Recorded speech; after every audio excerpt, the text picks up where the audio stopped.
What is good, ladies and gents? How are we doing around the world tonight? Happy Monday to you guys. A short week. We got the 4th of July coming up on Thursday, and we got a lot of stuff to dig in tonight. Some cool stuff, huge things, huge motions going around in the NBA with all the trade deadlines and everything. Free agency is a big thing.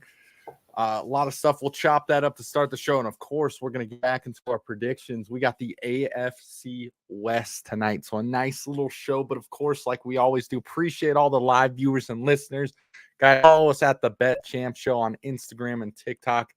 You can find all our flicks, all our picks, all our videos, anything you want there, and we'll get you rolling. But let's do a quick roll call around the room. Of course, North Glenn's finest in the house. We got the Soch, man. Soch, how we feeling? Feeling good.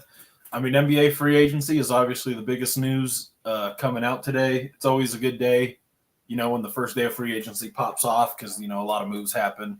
A lot of conversations could get started on, how good this team's going to do and all that good stuff. But, yeah, a couple big moves today. Nothing too crazy, but a lot of little pieces that I think the common fan probably won't know or recognize. So, glad to see what we all think. We got the good thing is we got about 3 teams here. We got the Nuggets, Knicks, Warriors, teams that are very highlighted in the NBA community. So looking forward to seeing what we got for today. Our guy down below, he's got the ink out tonight. He's got the little sleeve rocking. We got the Witster in the house. How are we feeling?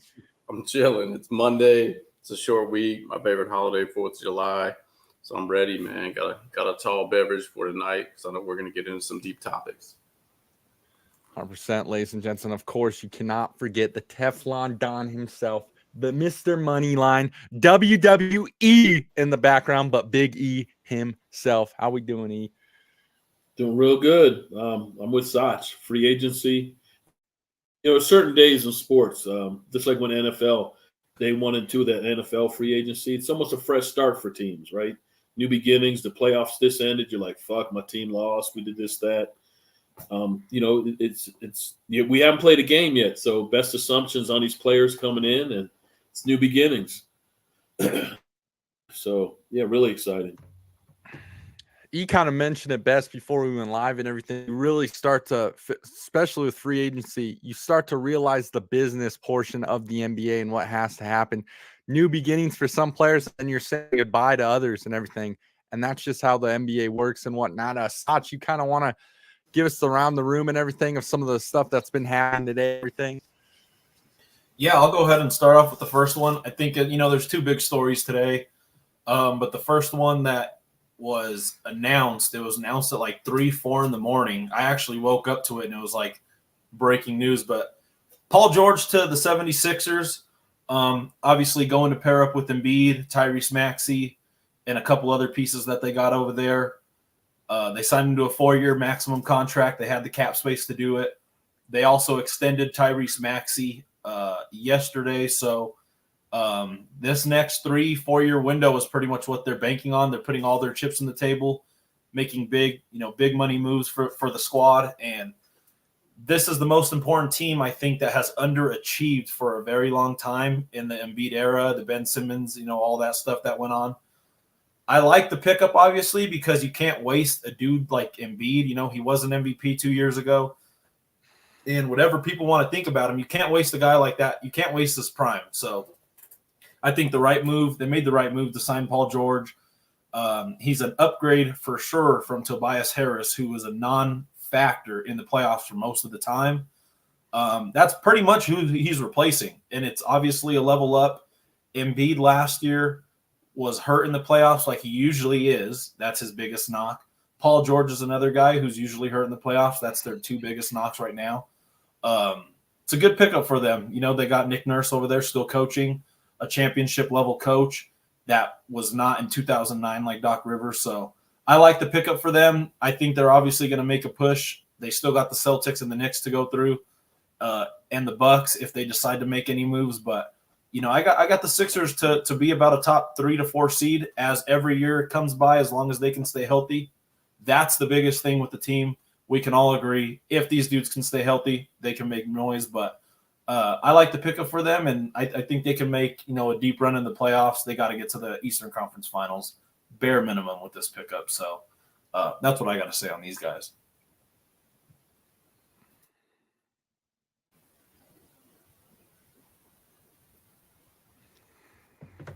What's up, Whit? You got something? I'll dive into I guess it. I'll go. I'll jump in there. I think it's a nice move for the Sixers. Obviously, right? It's an upgrade. I'm telling you, I think it's not the story. The story that got missed was that they signed Maxey. I think Maxey. You guys just know I'm a big Maxey guy. That's their player. That's their guy. I know they roll with the MVP Embiid, but to me, he's hurt. He's injured. He's out of shape. I was looking on DraftKings today. See, there's a prop out there that he's going to get hurt in the Olympics. He's not it for them. Like, you need Maxey. I'm glad they got Paul out there. It's going to be good. They're rolling the East. I like it because you guys know I'm an East guy with the Knicks. So, man, now you got Philly back in the mix. You got, of course, you got Boston sitting up there and what they did today. You get Knicks, and so really good. Stay healthy. If Paul can stay healthy and B can stay healthy, he can be a beast. He can dominate the league. He just, I don't know. He just can't. So, but good pickup by Philly. I heard it's a 2-year window, Soch. That's what I heard today. They said they're going to give this team 2 years to go and then see where they're at then, and then maybe, sell assets to save some funds. But, let's roll. Let's start. Let's tip it off. 100%. I think to what Soch was saying too, huge upgrade from Tobias Harris. I think they've had Tobias Harris for so long on this team, and he's played the same exact role. And I think these last 3 years of having him on there have just downgraded each and every year and whatnot. So to pick up Paul George here is absolutely huge. You're putting it on with a superstar caliber with Joel Embiid and everything. We'll see how they do. I would love to see the Sixers start making some motion and everything, actually winning where it matters and whatnot. This is obviously a guy who can help you get there, obviously paired with Maxey as well and everything. So we'll see what happens right now, but a huge upgrade from Tobias Harris, 100%. Another great scoring option, shooter and whatnot. It's interesting these first years, though, as we see these superstars kind of team up. Don't put too much money in one basket this next following year. You usually see teams like this take a full year to kind of develop and get a play style together, and then that next year they tend to be a lot better and whatnot. So we'll see what they do in this following year.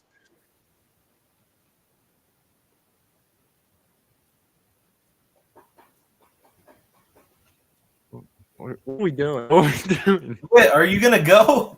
Oh, I didn't know. I don't have much to say. It's an upgrade from Tobias Harris. I didn't get called on. I just want to wait my turn. Usually, it's like there's an order to this. He's like Whit, but hey. So I'm laughing because what I'm laughing about is the West gets weaker, and once again, LeBron has a weak. Like, the East is getting stronger now that he's left, and every year since he's left, it's gotten stronger. And now we have the West. Oh, come on. Taylor made for him to make a run. What do you have out there? You have the Nuggets. We'll see what Dallas does if they can repeat. I think Kyrie's injury prone. Klay Thompson, see how he fits in. That's two ball dominant people. It's going to be interesting to see how Klay Thompson fits in over there. They have some other pieces, but I think, PG's a big upgrade. But at the end of the day, Embiid's hurt, like Eric said. Paul George, we'll see, man. I've never been a big PG guy, but that's just me. I think Maxey is the guy, obviously, but it's going to be interesting again, right? Because the good thing is PG can play off the ball. So he can still get his points, doesn't need the ball. But it's going to be interesting. But I just laughed that the West, right where LeBron's at, just gets weaker again. You got the Nuggets, and, I don't even know who else is out there other than Minnesota. Can they repeat? I don't believe in Karl-Anthony Towns like that. So I don't believe they'll be the force they were this year, next year. So it'll be interesting. I think people just have a lot of short-term memory when it comes to Embiid. Like last year, we know he gets hurt. Like, that's obviously proven. That's been his biggest thing. But before he got hurt against the Warriors, I don't know if you were watching that game when he got undercut on the knee by, I think, Kuminga or something like that. Mm-hmm. Joel Embiid was prepped to get the MVP at that point. He was the clear favorite. He was minus money. He was averaging 35 points a game, 11 rebounds, 6 assists, shooting 39% from three, 88% from the free throw line. They had a good record. They were like 1 or 2 in the East. But that's just the Achilles heel when it comes to this team, is just staying healthy. He was poised to get another run, but I think he's just the guy that he's not going to give you 82 games. He's not going to give you probably even 80 games. You gotta bring in another piece that can really take the load off of him, so he can have his 60-game season, his 65-game season. So, all in all, good pickup for him. Here's the deal, though. And this is put where up some crazy numbers on some crazy stats last year before he got hurt. Here's the deal with Embiid, though, and I don't. This is one place I believe this, and maybe E will agree. Embiid is a guy you have to almost protect from himself, right? So you have to tell him, like, be an adult in a room. You know this is the history of him. You know he's a big man. You have to be the adult in the room and load manage him, and you're in charge of load management. You and a trainer, an athletic trainer, has to be in there and say, hey, this is the frame he's on. This is what he's carrying. They need to do some trend analysis. I know the undercutting stuff you can't stop and stuff, but other things have just been, I think, overusage for the size of his frame. And I think there's times when you say you're sitting this game. We had a night game, and now we have a Sunday day game. You're out this game, even though it's on, NBA Countdown, ABC on NBC, NBA on ABC or whatever. You have to manage that so that you can take 17 games off, 16 games off, and still be in the awards running, but then be there for the second half of the season. I just don't think. I think he's a guy. The All-Star game doesn't matter for him anymore. I get it's for the fans and stuff, but what's left on that resume to check the box? And I think it's a title. And I think he's being irresponsible. Matter of fact, I think it's great, man, what he did in the playoffs, but it was irresponsible. That dude could have lost his whole career. And he knew they didn't have a chance. They knew they didn't have a chance. It would have been a great story, but they didn't have a shot.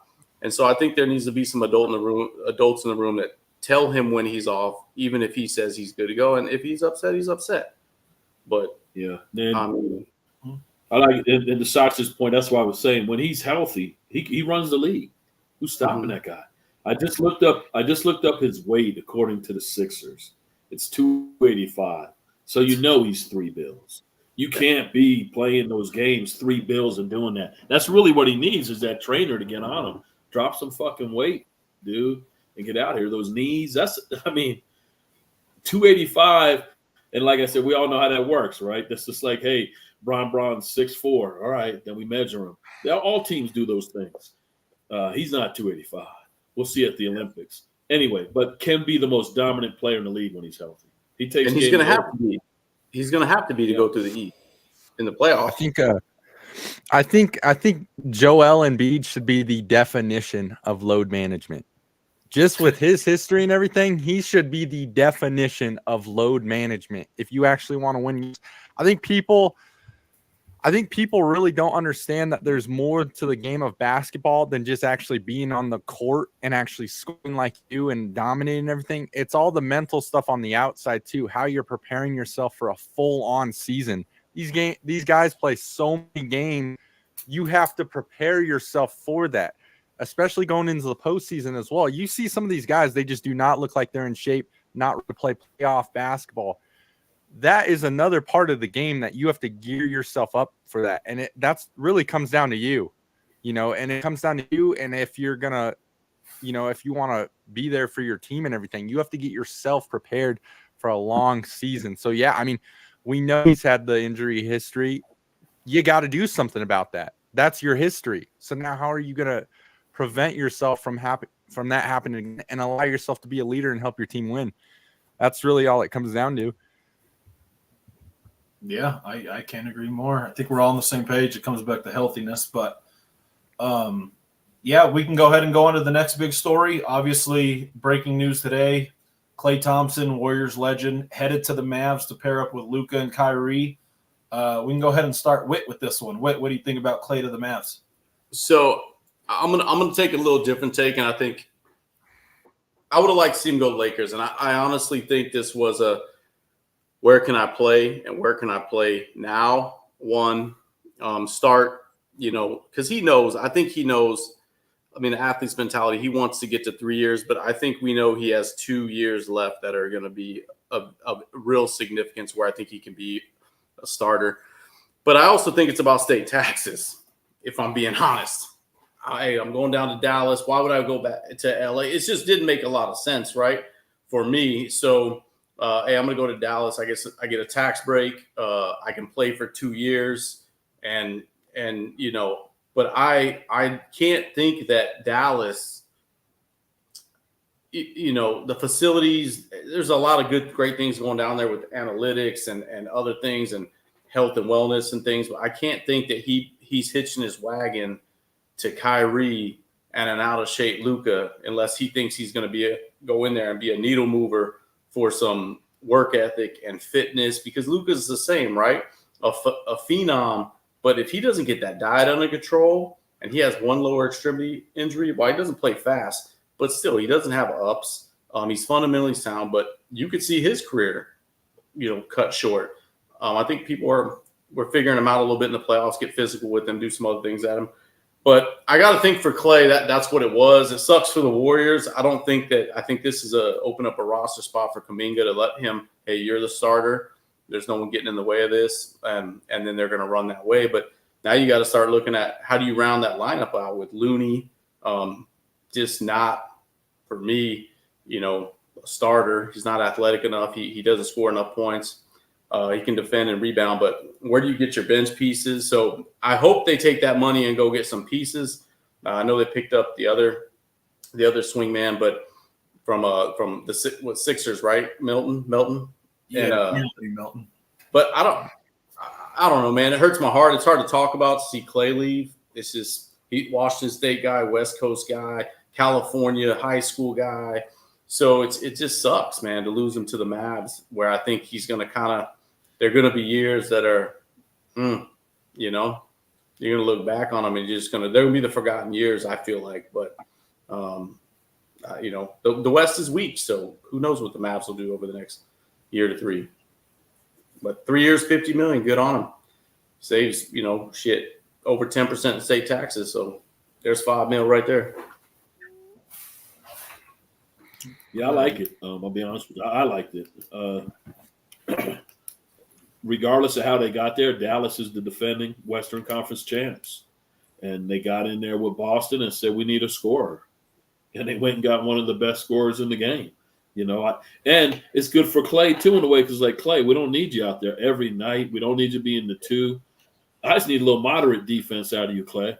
I need you scoring, because Luka can't do this. And if Kyrie disappears again, it's a good fit. You had to get a score, and you got one of the best ones in the league. So, and scorers last. Scorers play forever. They shoot. The shooters are going to shoot. As far as, the Warriors trading them, right, is a business decision, all that stuff, trying to get younger. But it always kind of sucks, right, because it's the end of a chapter. It's an end of 3 guys that sat on the plane together, like they tell their story, right? They did everything. They rode in the back of the plane together. They did their stuff, and now it's getting broken up, right? The only guy that's safe there is Steph, but I don't even want to get into all that. It's just, hey, hopefully they do him right. He's going to come back. They'll celebrate him. He'll always be celebrated there. But I think that's even the worst part to it is we're seeing the end of a chapter, an end of a dynasty, however you want to call it. They probably had 1 or 2 runs left. You never know what they're going to pick up. But, yeah, they moved on. Teams got to make business decisions. That's what made the Patriots famous. Bill Belichick was always cutting guys a year or 2 before they were in, before the tank was empty, because he said, hey, this is coming up. I'm not going to wait for you to be done. I'll get rid of you prior to that. I like it. I think the Mavs got what they needed. So let me be clear, because he totally took it a different direction than I did. I'm a Klay Thompson fan, so I'm speaking from I don't like it, and I reflecting my answer. I don't like it for Klay. I don't like it for the Warriors. I don't like it for me. For Dallas, I think it was a great move. You got a big game player that's came up clutch when you needed to fill it up on nights when other people were missing. He can give you 15 points to 25 points if he needs to, and they're going to get that. And that's what they needed in the finals. They just didn't have enough scoring. You know what I mean? So I was speaking for a Klay Thompson. I just don't like it. So Whit, you can and Sach, you in ways as well, but I know you and ZJ, in the military, it's kind of like that when you're the guy who's replacing somebody when you move, you PCS, you first come to Shreve or whatever it is. But there used to be a clique, but you're the guy that's in it now. So you're new, and you left your clique behind.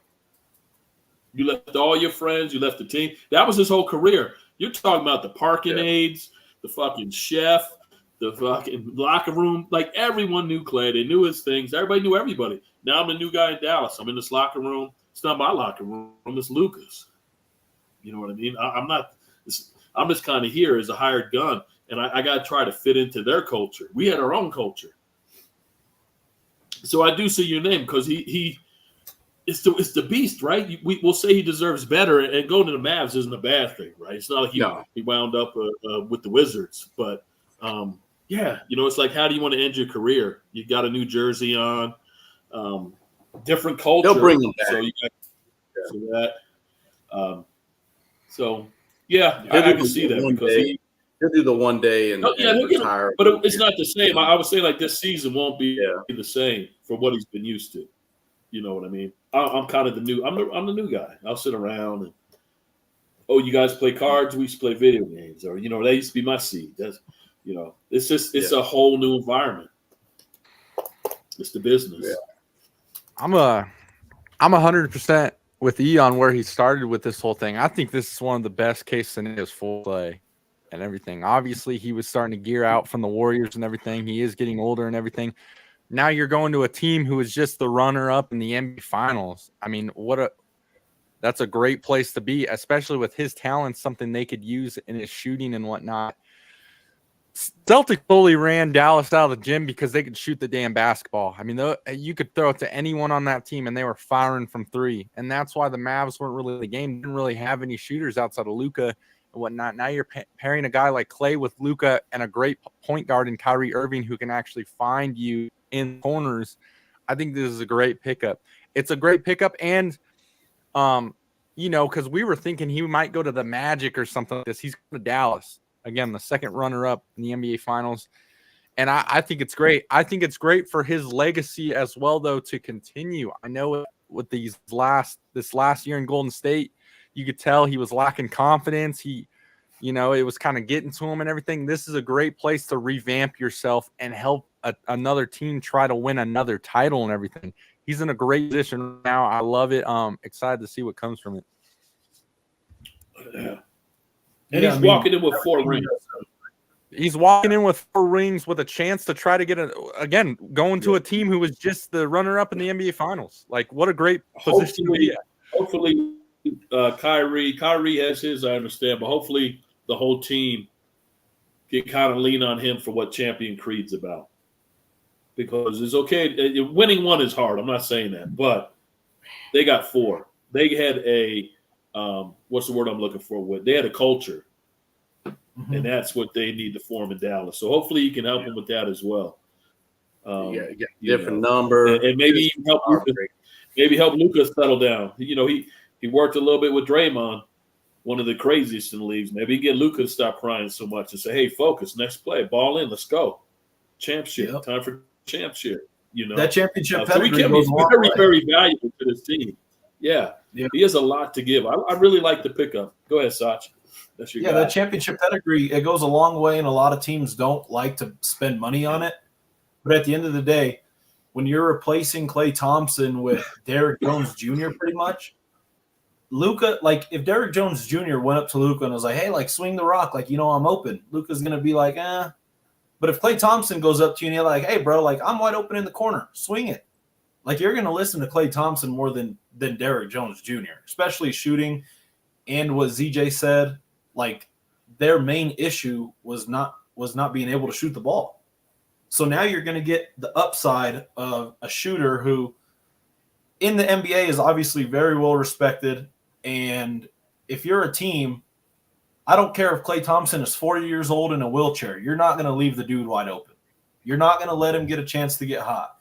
He was honestly looked at more of a guy who can get hotter than Steph Curry when he did get hot. Yeah.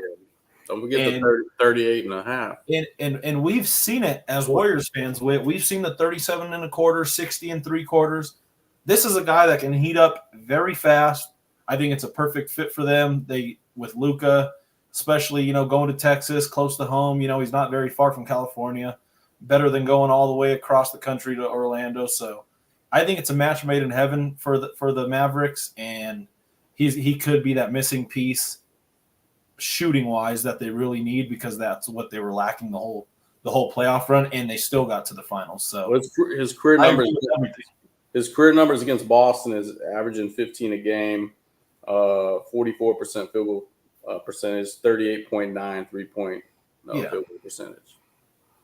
I want to go back to kind of what Whit was saying earlier with the whole LeBron road and all that. Because I totally disagree. I still think the Western Conference is absolutely stacked and whatnot. And you'd be a fool not to think that OKC didn't get a lot better. We're looking at teams that have made moves so far, especially with OKC, with how young they are and the fact that they just picked up Caruso and everything made them a lot better. I think the Mavs just got a little bit better picking up Clay and everything.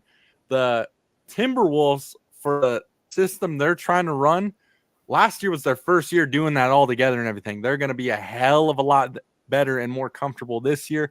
Obviously, the Nuggets still need to make some arrangements and everything. They haven't necessarily got better, but they still have the best player in the world.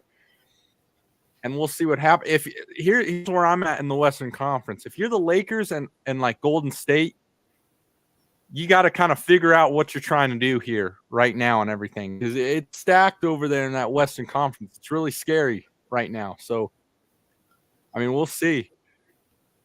We'll see, but you got to look out for OKC and the Pelicans and Minnesota. One of those teams, and we'll see what Zion, if he can stay healthy. But one of those teams, look, they're young, man. How many times have we seen this? You know what I mean? And one, you look at the Timberwolves, Anthony Edwards gets hurt, or they need to make some moves. If you're asking me, they need to go get somebody or move Gobert or do something to get more scoring to help Anthony Edwards or get a shooter. There was plenty of times when they were able to just run at Anthony Edwards, and there was nowhere to go with the ball because they just didn't have the shooters. Cat out there, standing out there. So there's things to do. I mean, I understand what you're saying, but I do think the West is vulnerable, and there's no guarantee Dallas is going to get back. Different roads, Any more you want to throw out there, Sach? We got some time before we hop into this NFL. Yeah. First of all, shout out to all the live viewers and listeners. Appreciate you guys being here. Always let us know if you have a question or a comment you want to throw in the live chat. We'll give you a shout out on the show, of course, and we'll throw the top into the conversation, get the ball rolling. But yeah, Sach, you got a couple more? Yeah, I mean, we can just each of us go through what we think the other biggest move probably is. I mean, we got Hartenstein to the Thunder, CP3 to the Spurs, KCP to the Magic. I think the best one that I think is Hartenstein to the Thunder. They were missing a big man. We've been saying it all season long. Chet Holmgren is not a typical 5. He's not beefy enough. That's just not his role. He's kind of like even Anthony Davis. Like, he's a true 4. He plays better when he's a 4. Yeah. If Hartenstein could just go in there, bro, and just be the dominant rebounder that we've seen him at times be for the Knicks. He has one of the low-key underrated floaters in the game for a big man. If you put him, that little push shot that Hartenstein has, we've seen it a shit ton. He can change the dynamic of the Thunder because that's what they were missing. Obviously, Chet Holmgren could stretch out to the 5 or to the 3-point line a little bit more, and that's part of his game. So I like that move more than anything. A team that was number 1 in the West, I think this move gets them better. And for a solid, I mean, he was expensive, but look, you're going to be a different price to every team. If a team needs you, they're going to pay you the money. So everyone is always like, oh, they overpaid for this and that. But if that's what you're missing, you got to pay the price for what you're missing because you didn't do it the first time. And I think that was a good number for the Thunder. They got a lot of young guys on these rookie contracts that you got to take advantage of. That's the biggest thing when you have a young team like that. Take advantage of the rookie contracts that a lot of these guys are on. And I think the Thunder have been doing that, and they're still looking to improve, and they did it. So that's my biggest move in my opinion. real quick, because I totally just spaced out the whole Hartenstein thing. I thought even without Hartenstein, the Thunder got a lot better with Alex Caruso. Like they got a lot better with Alex Caruso. Yeah, you're right. You're But fucking right. then to what Sach was saying too, couldn't agree more. The Thunder were so good last year because of how young they were and how quick they could run the floor. But their their chink in their armor was the fact that, Chet was playing the 5. They couldn't really hang around big guys down low and everything, as well as the rebounds that were occurring. You add Hartenstein now to this quick young team, dude's a rebounding machine, an absolute machine. You can now have roaming around. He could be out in the 3-point area and in the dunker spot. This is huge for, like I said, OKC is these. I'm telling you, man, in the next couple years, these guys are going to have a title. I really feel it. If you keep this group together, that's what you want. This is, obviously we've talked about the Celtics and everything, bringing in great players and everything. But with what OKC is doing right now, this is how you start a franchise, bringing in some of these pieces, building around these young guys and everything. This is exactly how it should be done and whatnot. So I don't know how you guys feel about it, but I absolutely love it. I think it's going to be awesome. So I think I love Hartenstein, but I'll let E go because Hartenstein's his guy, and I have something that I think has been kind of under the radar, but Yeah, just say your favorite pickup. Go ahead. Just say your favorite. I just think so the Celtics up for sale right after winning the title, right? But they two big things they did. They got White for 4 years at 126, you know what I mean? And then they get Tatum at 5 years, 314. So they're getting ahead of everything, staying out in front of what they need to do for the years to come. I think them shoring up that roster, and we'll see what happens with the sale and stuff. I think getting White, that dude has really blossomed into his own, and I think getting him before he has another year, you know what I mean, on that is a good thing. So happy to see the Celtics sure up that. I mean, I don't want to say they have a big 3, but man, White was a money player for him this year, and every year he's been there, he's progressively gotten better. So, and he's enhanced the team, not just himself, but so I think those were two big things that happened for the Celtics out east. Is shoring up those roster spots and not having to worry about them for the years to come. And Tatum's, he's obviously so young. But, yeah, I just think it's crazy. But we'll see what happens with the ownership with the Celtics. Yeah, Hartenstein. Back east, we call him the Joker stopper. So welcome to the West. Sure. You'll see his thing. But, no, that was a good move. But I'm not going to talk about him again because we all have. The Knicks can't keep everybody, so it sucked he had to go. I mean, he balled for us this year. Nothing, gave it all out. Like you said, that left-handed floater. I think he has a higher basketball IQ than Robinson, so he was able to play better defense. He understood what teams were doing. He's a great pickup, but too. Yeah, and so. But I guess what I'll finish with is kind of twofold. I like KCP going to Orlando, but really want to see what Denver does to kind of replace that. I don't know if Russ is the guy. What Russ are we getting? Laker Russ? We going back to OKC Russ? Russ is a piece. He'd be a good piece. But I just think the way the West is forming now, you need the 3-man team ain't working anymore. You're going to need to run a little deeper. And I think Denver will miss KCP until we see what they do, right? Because even Russ hasn't signed yet, right? No. He hasn't done anything. Yeah, so Russ isn't there. They need to replace that. That's what I mean. That's twofold to see how that works. It's good to have the best player in the world, but, man, to your point, when you have OKC coming at you and they're going 6 deep, that's something, So Dallas, everyone's improving. If you're not improving, you're losing. So, yeah, I like the KCP so far.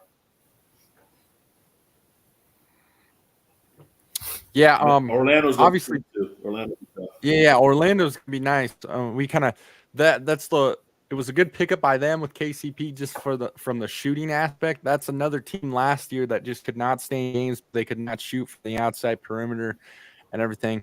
But another young team that still did well and everything in the playoffs and whatnot, just couldn't get past the Cavs. But again, another team you kind of build pieces around and everything. We'll see what happens. Going back to the Nuggets thing, obviously, huge loss losing KCP, especially with his defense and everything. However, I hope they have a plan here, but I will say this on the Russ thing. If we do, I told Sach this. I wanted Russ last year when we needed a second point guard position. I wanted him last year instead of Reggie Jackson. I would love if we had him this year, and I'll tell you why. Obviously, you don't know which guy you're going to get and everything. He's not OKC Russ anymore or whatnot, but now you have a guy who's an absolute dog and brings that energy factor to a team that doesn't really have energy guys. You know, Jokic isn't really a vocal guy. Neither is Jamal. They're not really guys that, you know, bring the huge energy talking wise. Russ could be that piece, which I really like. And, you know, we only need him for maybe 10 to 12 minutes a game within his position in that point guard area, everything. So not huge. He's a great rebounder. Say what you will about Russell Westbrook. He does turn the ball over a little too much more than people would like. He's a great rebounder and a great hustle player, though. And just adding that kind of it factor, that energy factor to the Nuggets, I think would be a great start and a great piece. I had one more to say. Yeah, I was telling real quick. Yeah. I was telling Sach this earlier before we started.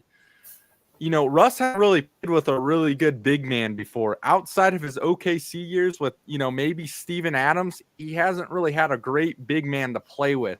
And having him over there with Jokic, I think could be an absolute threat just with how he can attack the rim and everything. So we'll see. I want him to come here. I would love to have him here.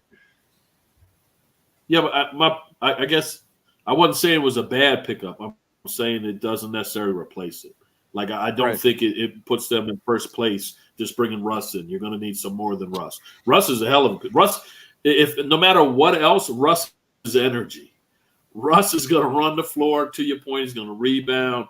Russ is going to be energy. And he's going to get those guys fired up, but you just need something else. I think you need another piece to go with it. I think if you grab Russ, though, it has to be known, and I think he adapted to it last year, but you're coming off the bench, period.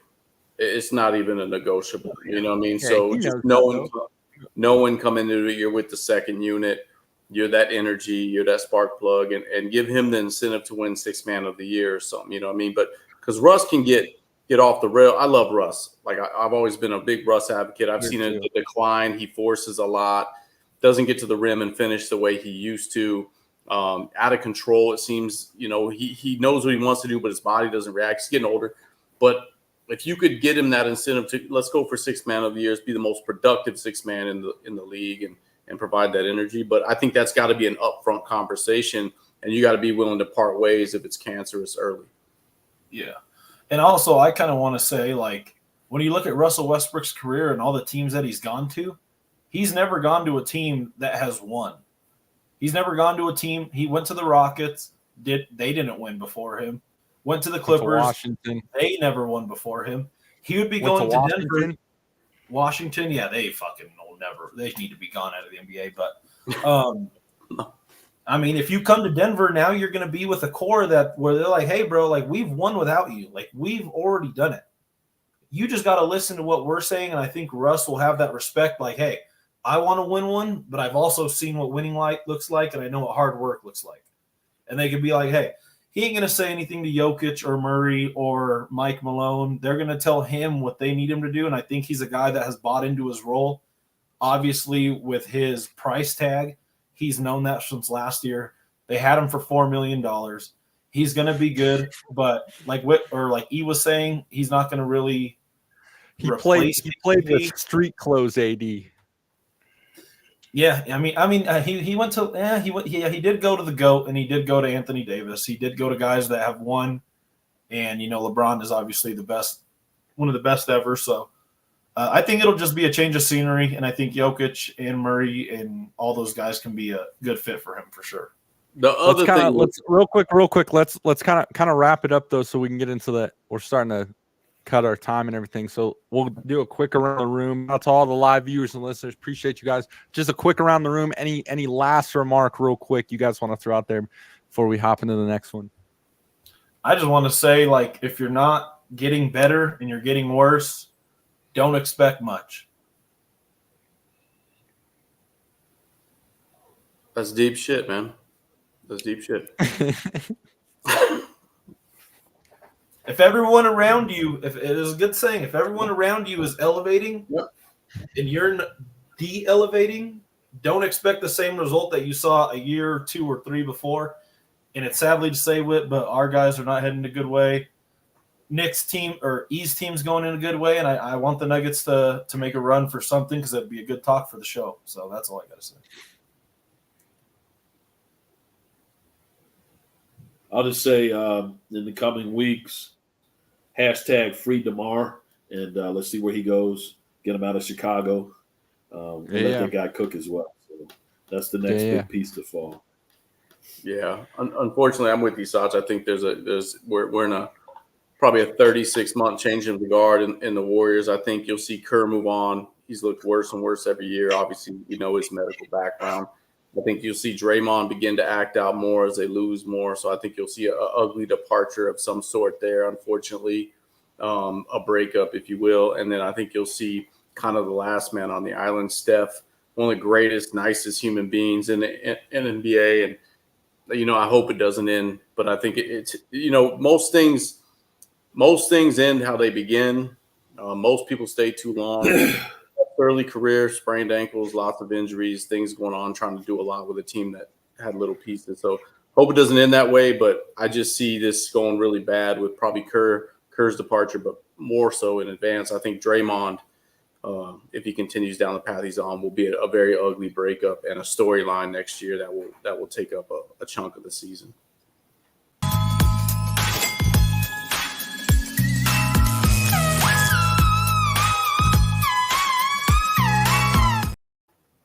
Guys, this is the Bet Champ Show after hours. You got the fellas in the house. The best sports team in the world is right here in your front computer screen. You got Big E, you got Witt, and you got Sach in the house. What else could you ask for and everything? Let's start to bounce over to the NFL. Do what we do. We got the AFC West tonight, and I think this is gonna be a great one. I kind of want to start us off with the team and everything. See where we're all at with this one. This team's kind of interesting to me with new coaching and everything, what they're doing. But let's go with the LA Raiders. Las Vegas Raiders, sorry. Ooh. Yeah, nice. You switched it up. I thought you was going with a different new coach. I thought he was going with the Chargers. Yeah, me too. No, but I mean, I'm just looking at the Raiders. I'll keep it kind of short. The defense is average. They got Max Crosby. They're going to keep Antonio Pierce. They obviously had a good run last year when Pierce was at the helm. Kind of changed the whole dynamic, the players, coach, and all that stuff. But you got to look at the offense, and the offense, in my opinion, got worse. Like, they lost Josh Jacobs. They got Devontae Adams now with Brock Bowers and Michael Gallup, who's an ex-Cowboy. Not really worth anything. Nothing on that team, nothing on the offensive side really excites me. That's what I'm mainly looking at. First year with Antonio Pierce at start of week 1 as the head coach. I think he's a good guy. I think, he can do all of that, but this is going to be the season where we can see if the guy can really coach. We saw last year, maybe it was lightning in a bottle. They just, rallied around the guy, but you still got Gardner Minshew as your quarterback at the end of the day, and that could be a good thing and it could be a bad thing. He can go off for 1 or 2 games, and he can also shit the bed a couple games. I think they got, and you look at their division, they can go 0-6 in their division, and we'd be surprised, but it's very well a possibility. They can lose both games with the Chargers, both games with the Chiefs. Broncos, I would expect them to split, but nonetheless, I got these guys at 6-10. I don't see them going anything above and beyond. Just looking at that offense alone with the rookie tight end and Gardner Minshew coming in. And if Gardner Minshew goes down, they got fucking I forgot the guy's name, but Aiden O'Connell. He's not good. They beat the Chiefs last year without him even fucking really throwing the ball.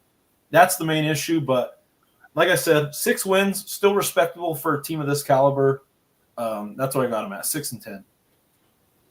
So I probably about the same in the end of it, but I think what you'll see is number one. I think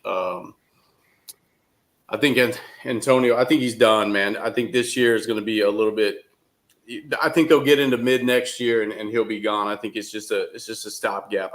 Players, coaches don't work. A dude just filed for bankruptcy. He's got some off the field things.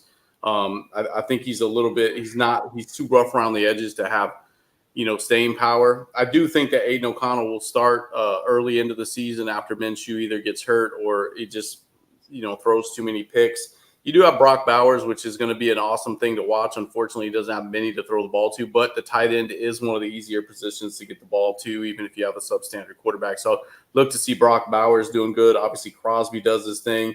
But when you look at their actual when you look at their schedule, it's just brutal. So they start out with the Chargers on the road, then they go to the Ravens on the road, and then they get the Panthers and the Browns, and then the Steelers and the Broncos. So when you look at it, you could see them easily 1-5 in a quick hurry, or 2-4, and then you're just playing from behind when you get the Rams, the Chiefs, the Bengals, the Dolphins, and the Chiefs again. And that's just a gauntlet of a middle of a season. Now they do end with the Chargers, Saints, Jags, and Falcons, Bucks.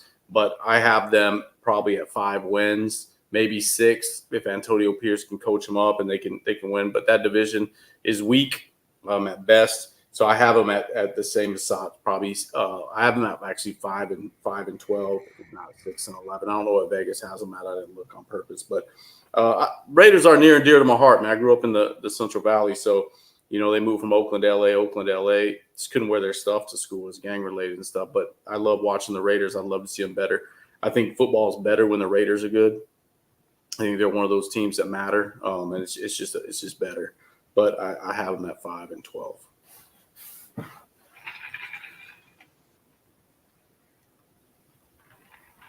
You're on mute. Muted. Heard you. Yeah, I'm with Sach at the 6-10. I know they also have a new offensive coordinator. Man, they got some tough road games. You highlighted the tough part of that schedule, but they also got to go to Chiefs, Baltimore, Bengals, Dolphins, Rams. It's almost like every out-of-conference tough team is on the road.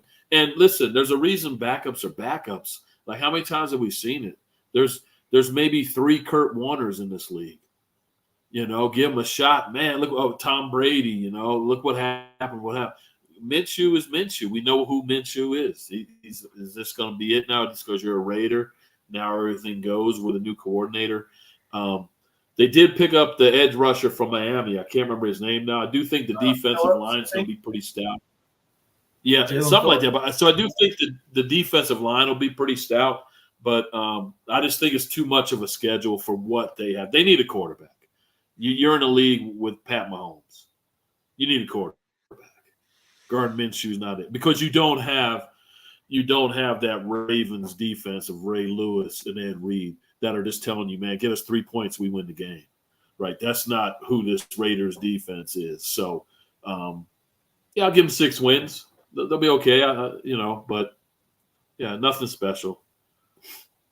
This one's definitely interesting because Vegas is definitely looking at something here. The Las Vegas Raiders, the over and under right now on the books is over 6.5 wins, and the over is actually the favorite right now at -130. So they have them predicting winning 7 wins. Like I said, the Raiders kind of a little bit of interest to me. I don't know what it is, but that last half of the season, obviously when they got rid of Hurricane McDaniels, who was an absolute joke. When they got rid of him and Pierce came in, you kind of saw a new light with the Raiders. You kind of saw new camaraderie form and everything, and you saw a team that looked like they want to win and everything. So after now, you have a full year, full off season, everything. I'm interested to see what happens. Obviously, they got Brock Bowers. I'm excited to actually see play as well. Say what you will about Gardner Minshew and everything. Obviously, he's a backup, but this guy can create for some games. I mean, I wouldn't be surprised if there's one of those couple of these big games on the schedule and he pulls something out of his ass and everything. Minshew mania is a thing. So I'm going with Vegas though. I'm gonna roll with Vegas. I think these guys are gonna be a little different than last year from what we're seeing, just with their all new leadership. So what are you going with? 7? Yeah, I'm gonna go with 7. I'll take the 7. So here's 2 things, like to your points, real quick. All right, it's all about group dynamics and chemistry. the team as a whole, to include coaches, hated Josh McDaniels. They hated Josh McDaniels, everybody. So when he left, that's where that camaraderie and all that came from, and carried over for sure. But you have teams, and Oakland's at the top of the list. Vegas knows wherever I set this number, Raider fans are sitting at home like, oh, yeah, we got 12 wins. Look at this schedule. Cowboy fans. They go down the schedule, win. And, they go out to right there in Vegas, and they bet it. So I just think that Vegas knows they can set that line high. And Raider fans and Philly fans are always, it's the old Saturday Night Live skit with, they were at the bar with the guy from Cheers, and they were talking about who's going to win the game. And they were like, is it Big Dicka or Little Dicka? Is it, miniature Dicka? We win by 20. Regular Dicka? That's the way those fans look at it. So I think it's a little bit hyped, that line, just because of that, because they know they're going to get money on it. But it could be 7. Ooh, man, they lost their running back. I don't like that either. But all right, cool. Yeah, I got 6. So is 7 a surprise? No. What's the payout on under? What's the payout on the under? So you said it was minus plus 110, I think. Yeah, plus 110. So not too far. Not bad at all. We'll roll into next one, and I know you guys are going to have some fun with this one. Next up, we have the Denver Broncos. I thought you said go ahead, or go ahead, Whit. Go ahead, Whit. Start us off. Yeah, Whit, go ahead. Yeah, the Broncos are going to be awful. I think the best thing they did was Bo Nix. I think I've always been a big Sean Payton guy, but I think he's gotten it since his divorce and since the what was it called? The Bounty Gate. I think he's gotten in his own way and can't get out of it. And he thinks that his way is the best way, and he's failed to evolve. I think Drew Brees covered up a lot of that for him. So Bo Nix was a huge pickup. Picking up Zach Wilson obviously is, I don't know what they think they're going to do there other than have unwanted attention. But the Broncos are terrible. They're terrible, and I wouldn't be surprised. Well, I don't know what the over-under is of first coach gone this season, but I got to think Sean Payton be on the hot seat when they start out, whatever, 0-4 or 1-5, going to the thing. They're at the Seahawks first game. Then they have the Steelers. They have the Bucks on the road. And they go to the Jets. Then they have the Raiders, always a tough game, back-to-back against the Chargers. Both those games at home, Saints, Panthers. So early on, it's very favorable for them, but they get into this gauntlet. Boy, they got the Ravens on the road and the Chiefs on the road back-to-back. They get the Falcons at home. Then they play the Raiders on the road, the Browns, the Colts. The schedule is favorable, but I'm going to go the same. If they win 5 games, I'd be shocked. 5-6 games. And I don't think it's going to be because of the lack of talent. I honestly think it's going to be the dysfunction and what's going on in that locker room. I think Sean Payton just can't adapt to the new players and the new culture and what have you. And I think momentum is real, and the momentum of negativity in that coaching staff has been, and with a young quarterback and without a pronounced leader, it's going to be difficult for them to overcome that. So I'm gonna go ahead and put them at 6 wins. I'll put them at 6-11, and I would go the under on that, even with me putting them at 6. They're terrible. But their schedule is favorable. I'm gonna just say, I'm gonna just go ahead and go. I agree with Whit. They're not going to be a good team, but at the end of the day, that doesn't matter how many games you win. You got to really look at their division. I'm not high on the Chargers, as I'm going to get into next. Not high on the Raiders, as I just said. And when you look at the Broncos, they have Bo Nix, Zach Wilson, and Jarrett Stidham. If any of those guys go down, you kind of just plug and play. There's not one alpha dog that you think is just going to blow the water out on all these other quarterbacks. Running back group is still solid. They still got Javonte Williams. They still have Jaleel McLaughlin. Wide receiver group is about average, maybe a little below average with Sutton, Patrick. They got Josh Reynolds from the Lions, who's a solid pickup. Good solid wide receiver. They do play the Jets, the Ravens, the Chiefs twice, the Falcons, the Browns, and the Bengals. But this is a tip that I really looked at when it comes to winning. When you look at over-unders and you set futures, their last 2 games of the year come down to the Bengals and the Chiefs. The Chiefs, we all know, is going to blow out this division. I hope we all agree on that. They're going to blow out this division. So if they're playing the Chiefs on the very last game, it's about 70% that the Chiefs are going to rest every single player. They're probably already going to have their lock-in, already going to have their position probably in the AFC. So I think the Broncos are going to go 3-3 in division play. I think they'll split with every team. And I got them winning 6 games. I got them winning 6 games, even though I don't think they're going to be good. But I think their division and their schedule is set up a little bit for them to get 6 wins. They do play the Panthers, I believe. But yeah, even with the rookie quarterback, I think Sean Payton and them, they're going to manage 6 wins somehow. That's what I got them at. It kills me to say, but I think they're going to have it locked up. And they play other teams that I think they can beat. Falcons and the Tampa Bay Buccaneers. It wouldn't surprise me if they just pulled it off somehow, but there's always going to be those 1 or 2 games where they're going to overachieve and they're going to overplay and they're going to win. So that's what I got them at. I got them at 6 wins. So yeah, I just don't think it's their okay. My bad, I stepped on you. I just don't think it's their time yet. I think they're struggling. That salary cap hurt them. They brought in 3 players that are just going to be Band-Aids till they can get out of that. But I'm a big Sean Payton fan as well. He comes out that Bill Parcells tree. That's my guy. They started the year. We all know how they started 1-5, right? And this is, you guys know, other than sports, I love leadership. They started 1-5 to include a 70-point. They let Miami put 70 on them. They could have hung their heads very easily, but the team came together. They won 5 straight, but not just 5 straight. 4 of them were playoff teams. They beat the Packers, Chiefs, Bills, the famous Bills, and Browns. And then they fell apart again. That was when the Russ divorce came and all that. So they can put it together. I think Peyton will get it together. But again, I don't know who their quarterback's going to be in this league. Or in this division, you need a quarterback, I feel. And so that schedule too. I'm just, I'll bring it here again. Just, man, my goodness.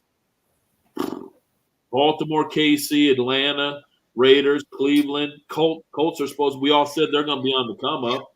Back to the Chargers, at Cincinnati, KC.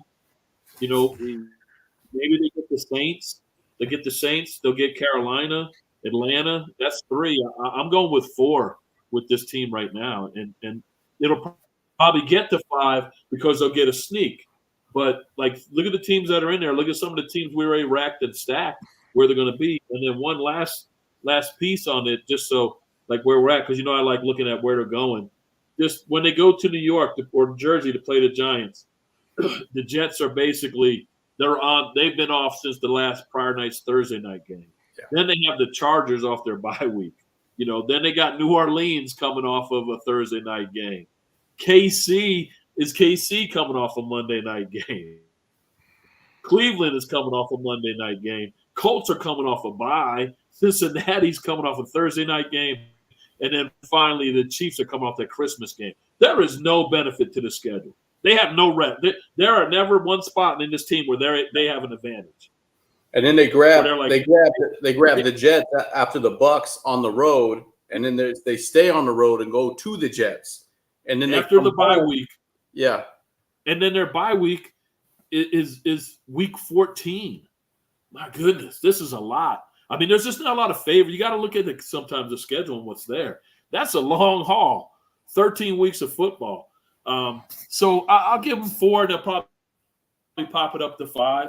They get 6, not surprised, because Sean Payton's a winner. Is this team going to buy into him, right?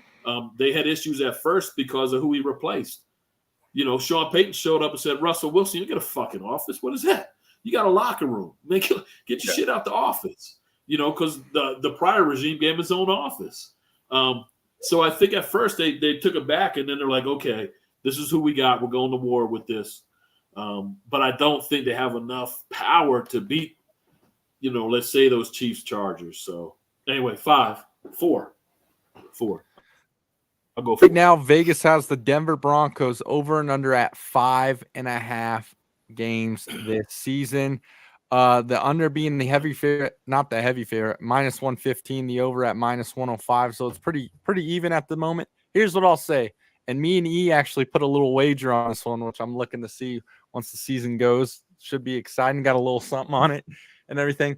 I'm taking the over for the Denver Broncos. I don't think they're going to be anything special, but I do believe they will get 6 wins this season. You look at this team last year, as dysfunctional as they were, Sean Payton coming in, having a quarterback you didn't really like, having a quarterback that was trying to run his offense but really wasn't, and they still managed to pull 8 games out. Obviously, you get rid of Russ. The team is almost similar. Schemes are the same and everything, which I like. You're still building off of the defense you had from last year. And I want you guys to remember these 3 names. Remember these names: Jaleel McLaughlin, Troy Franklin, and Audric Estime. You guys write it down. E, write it down. Did you write it down? Write down those 3 names because you're going to see a little pop from those guys this year and everything. And now you got quarterback. And now you got a quarterback now who is predicted to run this Sean Payton offense wasn't ran last year. So I just, again, they're coming off of 8 wins. That's the best they have done in 7. That was the best they've done 7 years since Sean Payton came into this franchise, and now he's got him after a full year coming back and everything. Give me the 6 wins here. I'll take the over. I like it. Yeah, I got him at 6 wins too. That's the. Hey, I'm not surprised if they hit 6. I really just want to bet the over.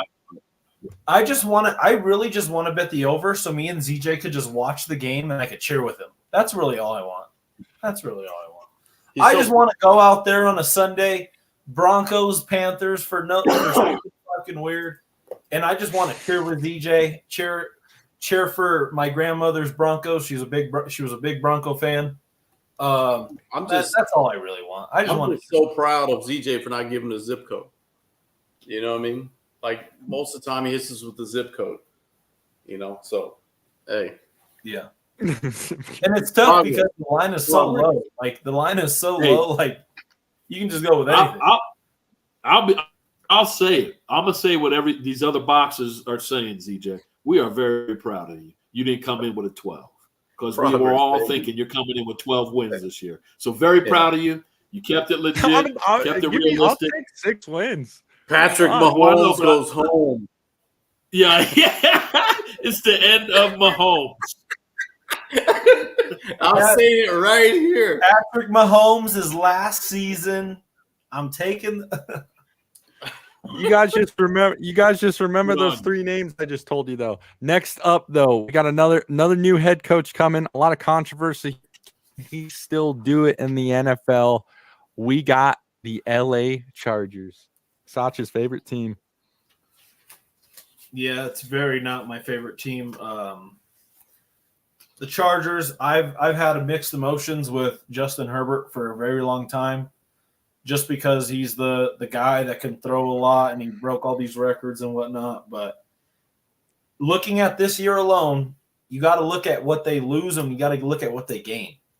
That offense is not getting better. That offense lost Austin Eckler, Mike Williams, Keenan Allen, and then they're bringing in Gus Edwards and J.K. Dobbins, 2 former Ravens running backs who don't really move the needle. Injury. We know J.K. Dobbins is injury prone. He's probably going to tear his ACL for the 4th time in 4 years. It sucks to see as a fan because he really had a promising career before that. He's just an injury prone type dude, but their receiving core, I was looking at their receiving core today, and it was one of the most disgusting things that I've ever seen in my life for a team that has this high of aspirations. They have, out of 12 wide receivers, they had 7 rookies on the roster. You have 7 rookie wide receivers, 5 non-rookie wide receivers, and a couple of them were ex-Dallas Cowboys, and they were not even sniffing the field. So you're really going with Justin Herbert, Jim Harbaugh, 2 injury-prone running backs, a wide receiver core that is rookie dominant, that in the NFL it really does not translate when you're looking at a team like this. First year with John Harbaugh, going to be an up-and-down year. They're probably going to sniff out a couple wins that they probably shouldn't have, but they're going to have more downfall wins that they should win, and I think it's going to be very surprising to people. Jim Harbaugh is a guy that's going to take about 2 to 4 years to really turn everything around. I got them at about 8 and 9. Schedule really doesn't appease me at all. They can split with every team in the division. I wouldn't be surprised at all.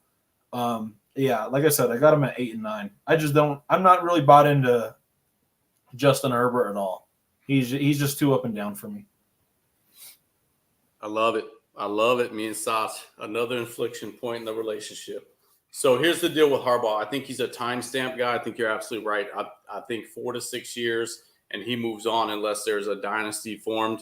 But here's the thing that John Harbaugh does well, and I love what he did because this is what Sean Payton should have done in Denver when he first got there. When you know you have that personality, you take the big personalities out of the room and you make sure they're gone so you can come in. The 7 rookies at wide receiver, Brendan Rice being one of them, who I think is going to be a much better pro than a college player. Huge upside on touchdown receptions, low on receptions in college, but I think he'll translate to the NFL well. He got the big personalities out of the room and the star power out of the room. He says, I'm a developer of talent. And we all know everywhere Harbaugh has gone, he has won. Regardless of how you think he's done it, he does it his way. It works. And I think Justin Herbert is going to reap the benefits of that. Number one, Harbaugh was a gritty, tough quarterback himself. In addition to, I understand what you're saying with the running backs. All undersized guys, 6 foot and under, 5'9", 5'10", all 200 to 230. Hopefully Dobbins can stay healthy. Shitty season last year because I think he was slated to have a big year in that offense. He's injury prone. 8 carries. But I think he's going to run the rock, and Herbert's going to be the benefit of that. Play action will play off that.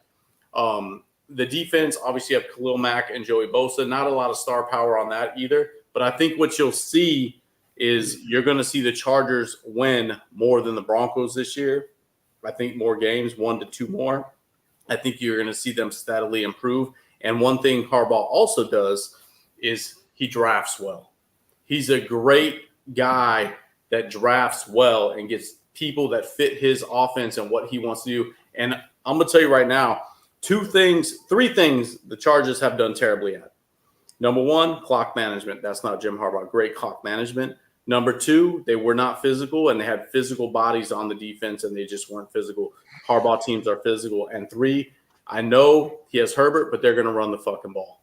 And I think as you get late in the season and you get late into games, now you have Herbert there, so if you're playing from behind, now he can throw the ball, but he's not going to be going down the field early in the game. So I think if you look at their schedule, it lines up pretty favorably. They start at home against the Raiders, then they go Panthers, on the road with the Steelers. They got the Chiefs, but they get the Broncos, they get the Cardinals, the Saints, then they go Browns, Titans, Bengals, Ravens, Falcons, Chiefs, Bucks, but they end with the Patriots and the Raiders. Now on the road for those 2 games, but I have this team at 7 wins. I'm going to give Harbaugh 2 of those wins. So I have them at 5 with Harbaugh, the Harbaugh effect being 2. I have them finishing third in that division, or actually second in that division behind the Chiefs, who I think are going to finish 4 to 5 games above the second place runner-up in that division. So I have them winning 7 games. I would bet, I haven't looked at it, I bet Vegas has them at 7.5.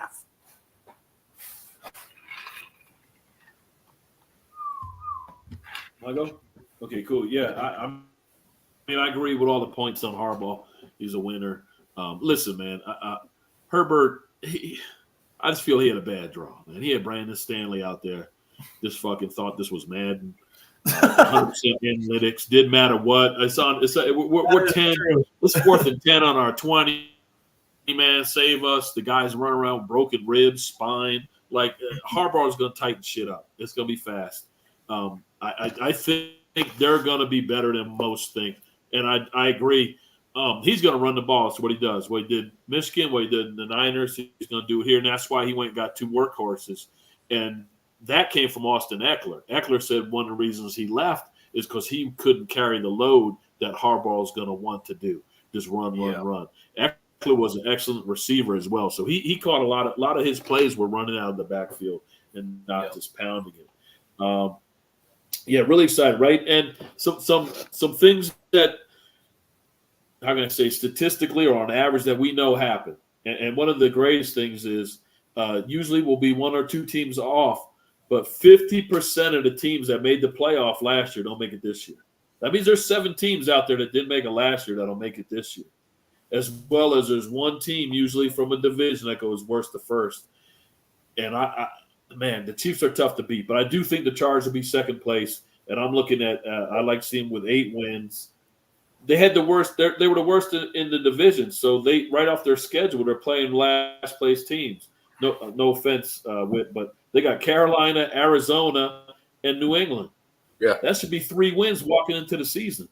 Chiefs are playing first place teams in those conferences. You know what I mean? So he's coming in with 3 in the pocket if he's there already. So that's where I'll go. I like to see it. I think Herbert's he's finally can say, hey, I got a coach that was a quarterback and I can fucking play this game. So it's going to be really good. One of us going to be right. One of us will be wrong with this outlook. I'm trying to pick some of those teams that did make the playoffs or the worst to first. I think the Chargers, man, and I'm not a Harbaugh guy that much, but I got to respect what he does. Love him, man. Love what he does. Yeah. Right now, Vegas has the LA Chargers over and under at 8.5, the over at -150, the under at +1, the under at +130, which I kind of like. I am told I'm in agreement with Witt right now. I think they're going to win around 7 games, maybe 8. I just, like I said, kind of same thing with the NBA. You get a new coordinator now, first year, kind of trying to run things, actually run through games and whatnot. It doesn't normally. History shows once you get all this new coach, new coordination, it doesn't really pan out as well as you thought in that first year. We'll see. And then to go off Sach's point, I mean, they just have no offensive weapons right now. They literally traded everyone they possibly could for some odd reason. Now, Harbaugh is going to bring a new system here, which I love.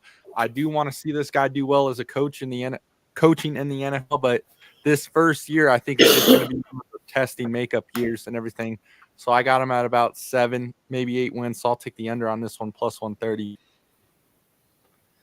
Next up, lastly, I think we all know who our MVP is of this division, but we got the Chiefs, baby, Pat Mahomes.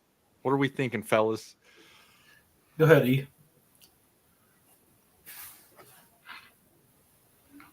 Muted again. My bad. I'll keep them. I'm gonna give them 11 wins.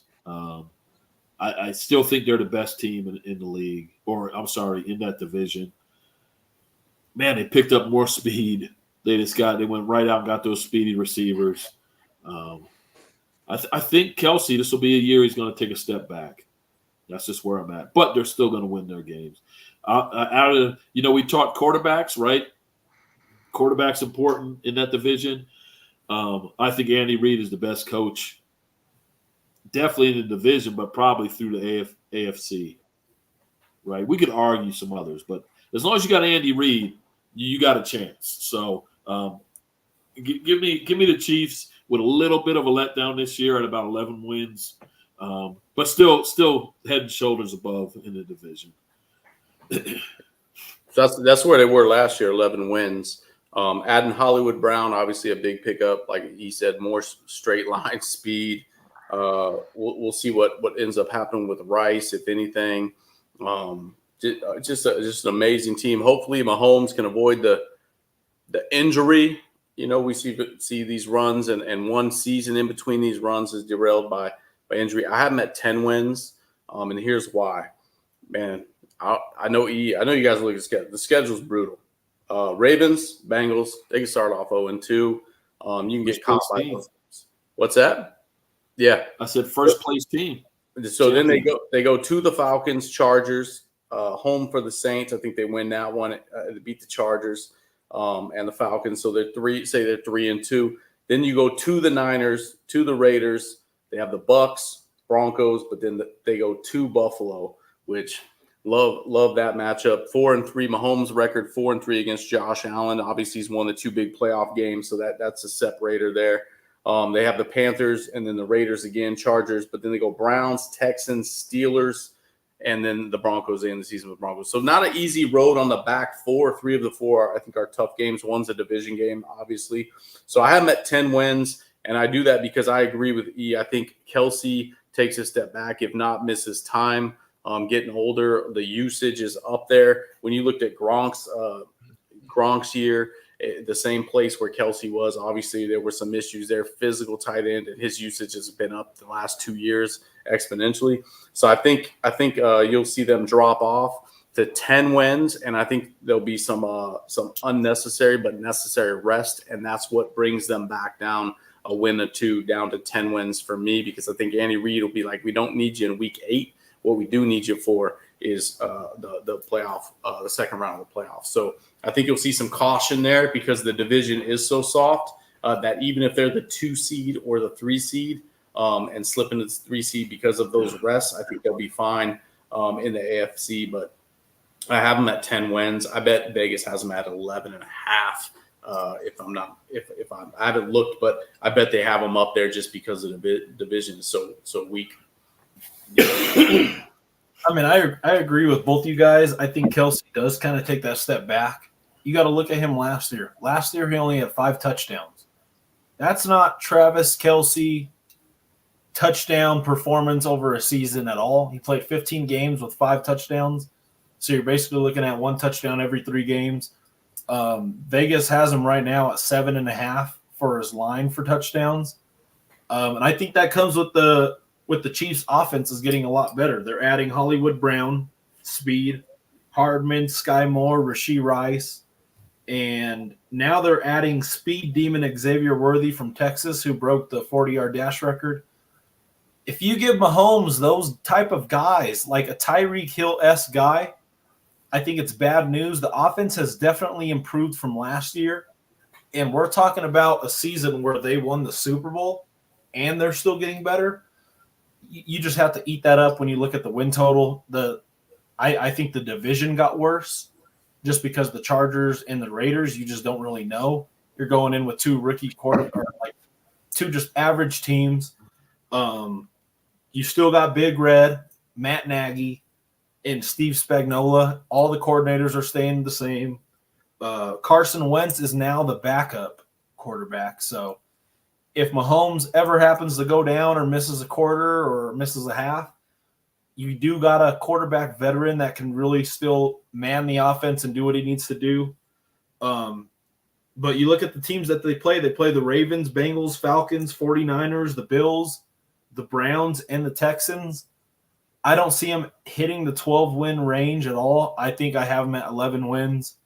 11-6 is still pretty damn good with the schedule that they're set up with. And, I mean, when you look at the AFC East, if they go 6-0, nobody's surprised if they go 6-0 in this type of division. So you got to think that it's 5-1 or 4-2 at worst, 4 easy wins, and then you just look at the non-conference schedule. So I got the Chiefs at 11 wins. They still have the best quarterback, still the best coach in football, and it's hard to go against that. So give me 11 wins. Right now, the Kansas City Chiefs, Vegas has them at over and under 11.5 right here. I think that half is kind of what gets you, right? The hook and everything. Look, the Chiefs are the best team in football until proven otherwise. Even on their worst, they still managed to win the Super Bowl and everything. You never know what you're going to get with these guys, and they're really great late in the season. You have the best quarterback in all of football, arguably the best coach in all of football and everything. I mean, that's tough to beat. And just putting weapons around Patrick Mahomes, who can absolutely sling the ball, is dangerous. And I'm with you guys, though. I think that hook is where Vegas kind of gets you, though.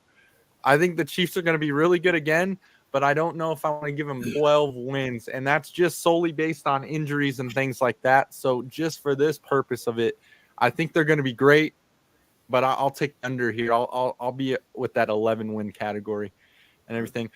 Real quick, though, we'll go around. I'm sure we're all be in agreement unless, Witt wants to be different and say Aiden O'Connell or something like that. Are we kind of all in agreement that Pat Mahomes is our MVP for the AFC West? Yeah, I'm going Pat Mahomes. Can't not. Justin Herbert. Dude, we'll take I think we're getting away from like who's the most valuable player, right? We just said it. The Chiefs are fucking loaded. They're head and shoulders above every team in that league. So when you look at MVP, how many wins is okay, let's put Herbert on the Chiefs. Justin Herbert's not that guy. Dude, He's Mahomes not. will be 5 wins alone. Mahomes is with already a slow look pass, a sling behind the back. That's 5 wins right there. Mahomes is already on the Mount.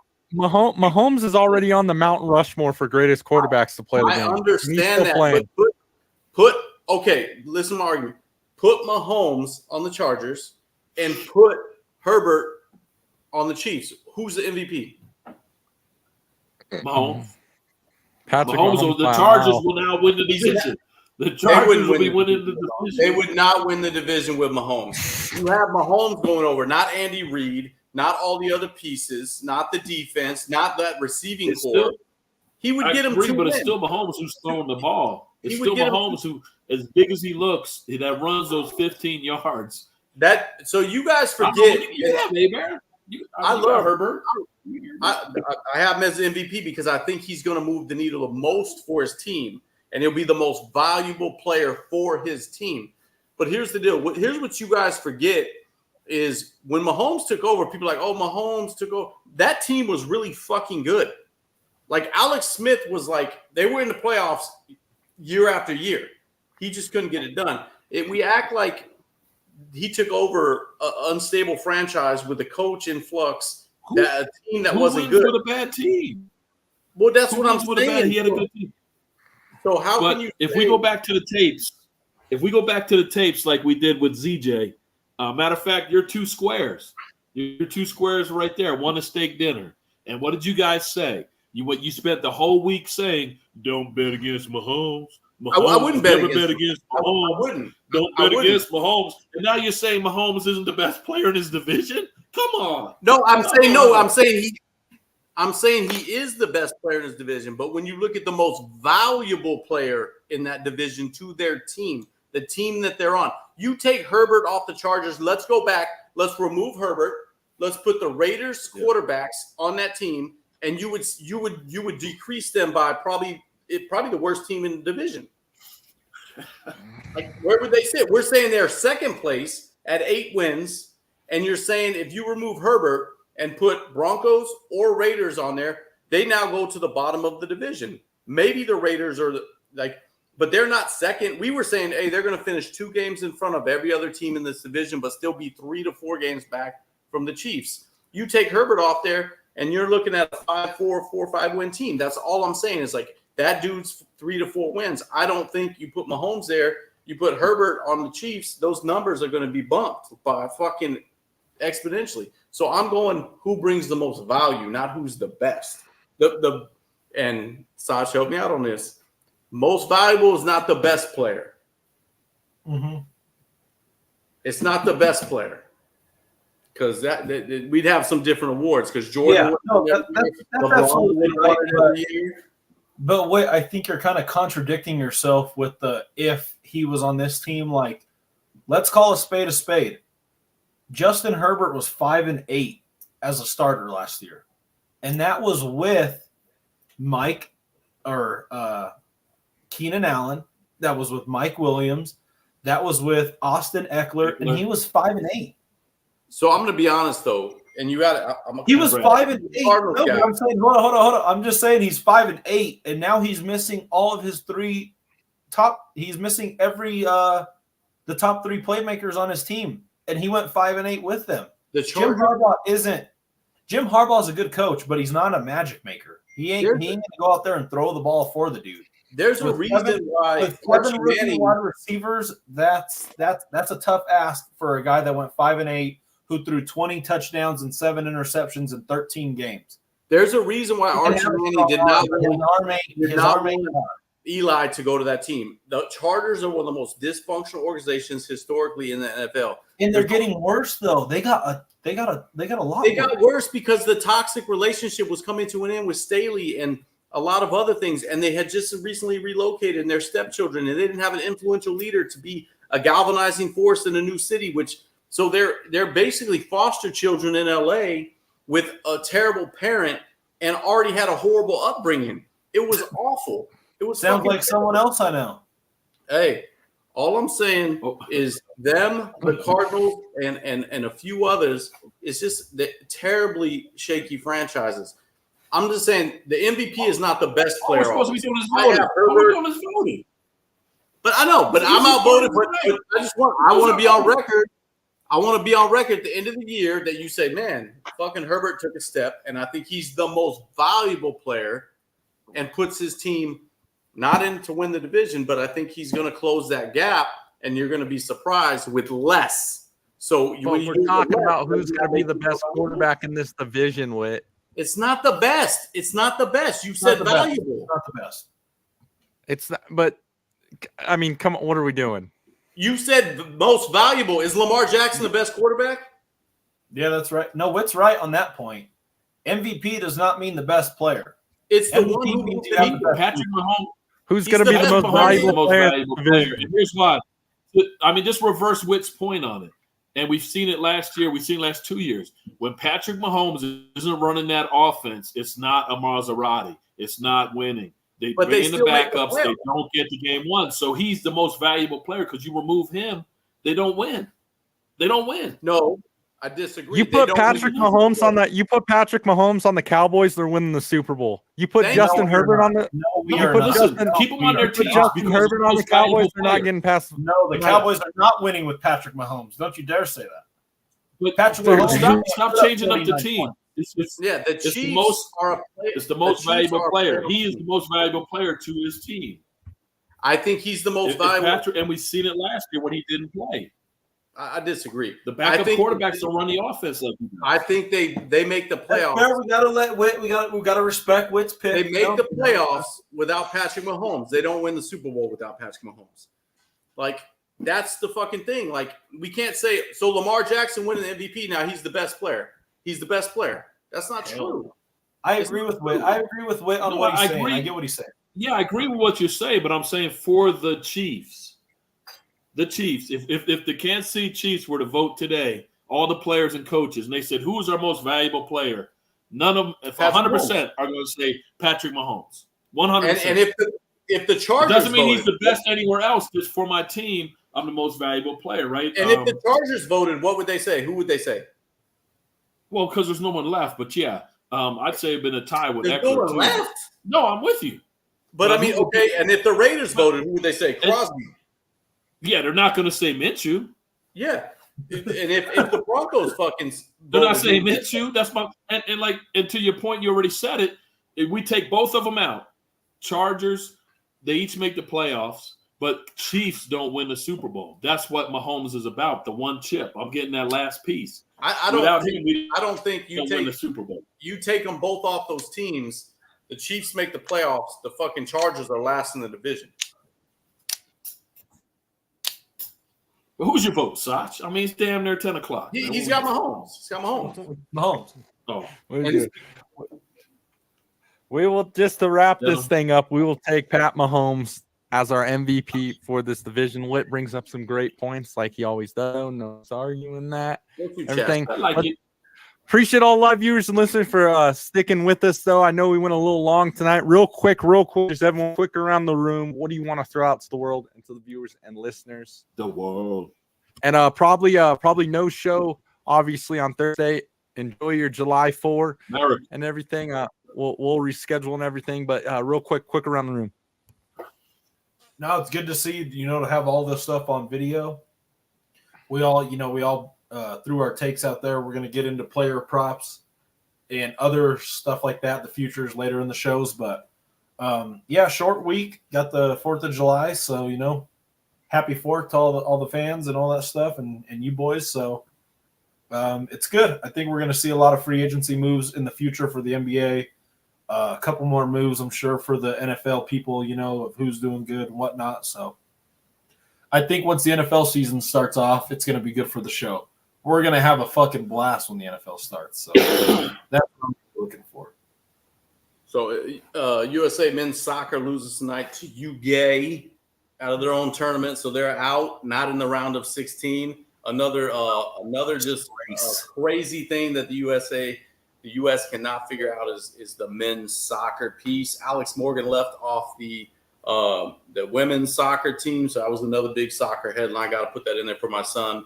But no, my favorite holiday: barbecues, burgers, beers, and I'm always with my brother on 4th of July. So super excited to be there. My son's always here, so it's just a great time. I'm going up north. I don't know why. It's going to be like 109 to 114 within that span that I'm there.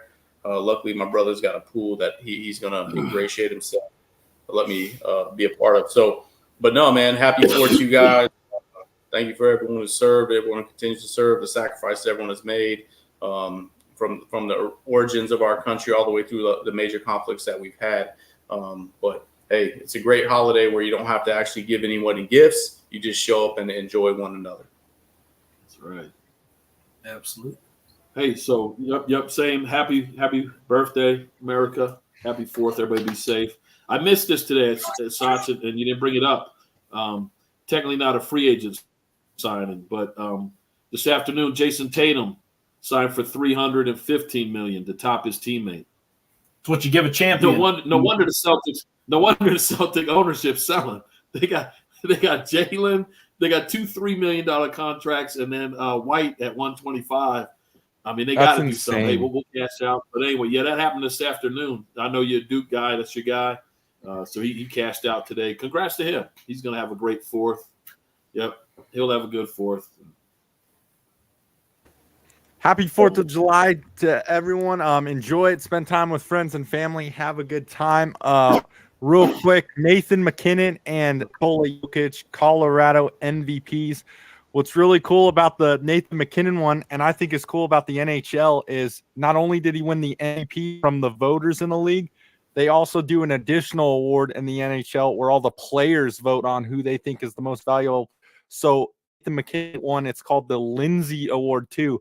All the players in the National Hockey League voted him to be the most valuable player, which is great. Seeing 2 guys in Colorado, awesome stuff. Guys, enjoy it. Enjoy your time off. Have a ball. Stay fresh. Stay frosty. We will see you in the next episode.